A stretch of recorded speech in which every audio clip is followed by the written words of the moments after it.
ओहो, इस चप्पल को भी अभी टूटना था। कम से कम मुझे फैक्ट्री तक तो पहुंचा देती तो मेरा काम तो नहीं रुकता। उसके बाद सरकारी दफ्तर भी जाना है। हे भगवान, कैसे काम होगा आज। बाबा बड़बड़ाते हुए अपनी घिसी हुई चप्पल को हाथ में लेकर जोड़ने की कोशिश कर रहे थे।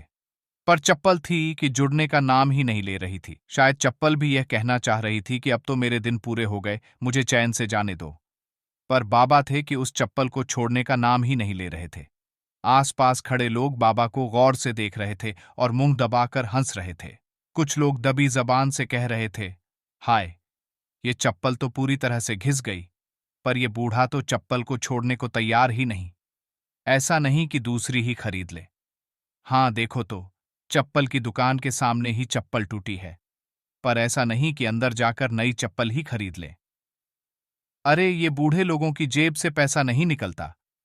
कुछ लोग कह कहे लगाकर हंस रहे थे। बाबा के कानों में भी सारी बातें जा रही थीं, पर बाबा का उस चप्पल से ऐसा मोह था कि उसे छोड़ने को ही तैयार नहीं हो रहे थे। बस लगे हुए थे उसे जोड़ने का जुगाड़ करने में। भरसक कोशिश के बावजूद भी चप्पल न जुड़ी और उसे देखकर बाबा की आंखों में आंसू आ गए। उसे हाथ में लिए ही वहीं फुटपाथ पर बैठ गए। अभी 4 साल पहले ही तो हाट बाजार से खरीदी थी, पूरे 120 रुपये की। जब उनका बेटा मनोहर छुट्टियों में आया था, उसी ने जिद करके बाबा को ये चप्पल दिलाई थी।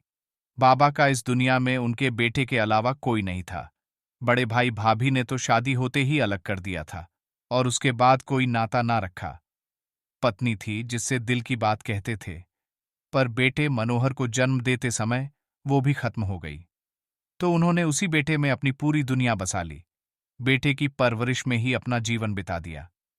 संपत्ति के नाम पर 1-2 कमरों का मकान था। बाबा ज्यादा पढ़े लिखे नहीं थे, इसलिए एक फैक्ट्री में मजदूरी करते थे। तनख्वाह ज्यादा नहीं थी, लेकिन इतनी तो थी कि कम से कम दोनों बाप बेटे का गुजारा हो जाता था। बाबा अपने ऊपर खर्चा नहीं करते, पर बेटे के लिए कहीं से भी जुगाड़ कर ही लेते। भगवान की कृपा से बेटा भी पढ़ने में ठीक था। बाबा ने सोचा था कि बड़ा होकर बेटा अफसर बनेगा, पर यह क्या, उसे तो आर्मी में जाने का भूत सवार हो गया। कितना मना किया था बाबा ने, अरे तू मेरा इकलौता बेटा है, कहीं कुछ हो गया तो। क्या बाबा आप भी कैसी कैसी शंकाओं को दिल में पालते हो। मैं देश की सेवा करना चाहता हूं तो कम से कम करने तो दीजिए। आपको अपने देश से प्यार नहीं है क्या? बेटा देश से तो प्यार है, पर अपने बेटे से भी प्यार है।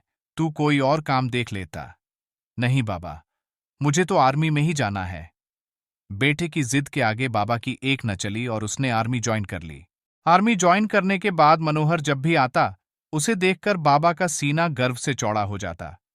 4 साल पहले जब उसकी नौकरी लगी थी तो छुट्टियों में आया था। बाबा की घिसी हुई चप्पल देखकर बाबा के पीछे ही पड़ गया। अरे रहने दे, अभी तो यह चप्पल मजबूत है, कम से कम 6-7 महीने और चलेगी। चलो मेरे साथ, मैं आपको चप्पल दिलवा कर लाता हूं। क्या बाबा, आप भी? आपका बेटा कमाने लगा है अब, कैसे आप ऐसी घिसी हुई चप्पल पहनते हो?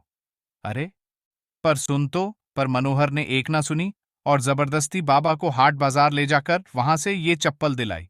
वो तो और महंगी चप्पल ले रहा था, लेकिन बाबा अड़ गए कि ज्यादा महंगी चप्पल पहनने की उन्हें आदत नहीं।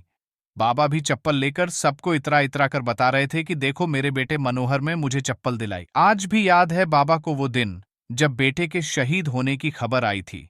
बाबा का तो सब कुछ ही उजड़ गया। 1 महीने तक तो बाबा घर के बाहर ही नहीं निकले। लेकिन आखिर कब तक? पापी पेट को खाना तो चाहिए ही ना।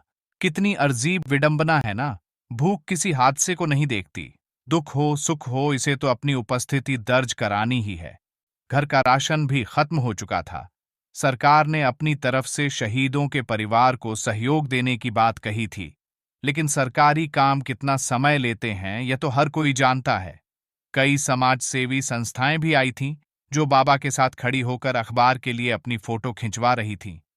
आज वे भी पता नहीं कहां नदारद हो गई।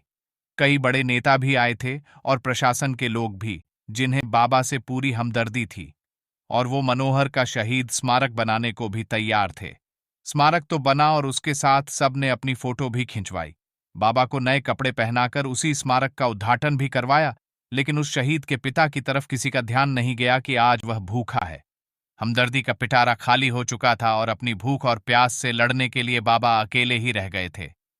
आखिर बाबा को कमाने के लिए बाहर निकलना ही पड़ा। इस हादसे को पूरे 7 महीने हो चुके हैं। बाबा कभी फैक्ट्री तो कभी सरकारी दफ्तरों के चक्कर लगा रहे हैं, उसी चप्पल के साथ जो मनोहर ने जिद करके उन्हें दिलवाई थी। पर आज वो चप्पल भी साथ छोड़ गई।